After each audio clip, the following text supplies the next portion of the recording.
Hey, welcome back, everyone. Quick video for you to address some of the questions that have been coming in.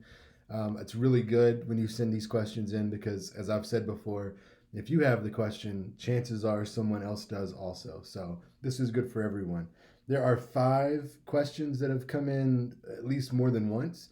So, I want to go through those briefly. The first one is a meeting that you sign up for at the speech lab, the virtual speech lab, is that the tour? Does that count?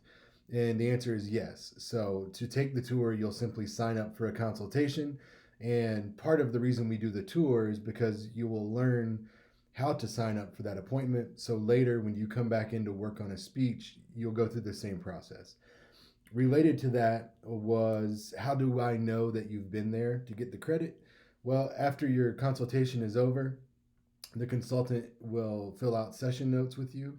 And for the tour, it will probably just say tour, but you'll get a copy and I will get a copy if you tell them to send it to me. And that's how I will know that you have been here. The second question, the worksheet versus the presentation for what's due this week with your topic and sources. I see those two working together. So for the worksheet, it's two-sided. Remember, you're going to tell us all about your topic, answer those questions in the grid, and then flip it over and do the 3 sources. Remember, those requirements are a peer reviewed academic journal article, a news source that's credible, and then some statistic source that's credible. And those all need to be separate. So, again, don't use a statistic from one of the previous 2 sources that you find. Now, I would use my worksheet as a guide while I'm making my video, and that's fine with me. I'm not grading you on delivery for this speech. It's not really a speech, this presentation. So, feel free to use that as your notes and use it as you need to. Another question was, what about a format for the worksheet? Do you need to do it in APA or a certain style? The answer really is no. You can do it in whatever style you want, as long as, or no style, as long as I have the important information that's in the syllabus. So the name of the publication, the date, everything I would need to find it, the author. Remember, oral citations in the speech, you just need publication and date. But for something in writing like this, you'll want a little more. So just put down what you can find for that source, and do look at the notes on that.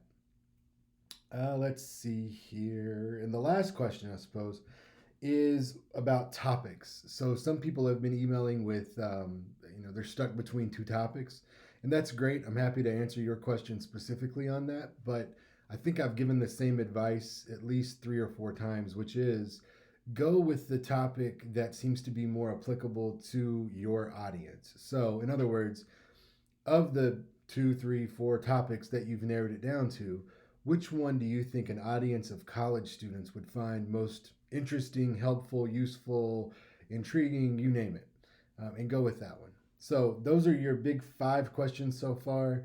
Meeting and tour are the same thing. Consultation, it's just sort of different names, but the notes are automatic. Use the worksheet to make the presentation. You're going to post the video just like you normally would, a link to the video anyway, in our discussion board. Remember, save it to your Google Drive or to YouTube. No particular format that's required for that. The requirements for your sources are peer-reviewed journal article, news source, and a good, credible statistic. And then last but not least, go with the topic that seems to fit your audience best. That's all I have for now. If you have other questions, be sure to email me and let me know. Otherwise, I will see you next time.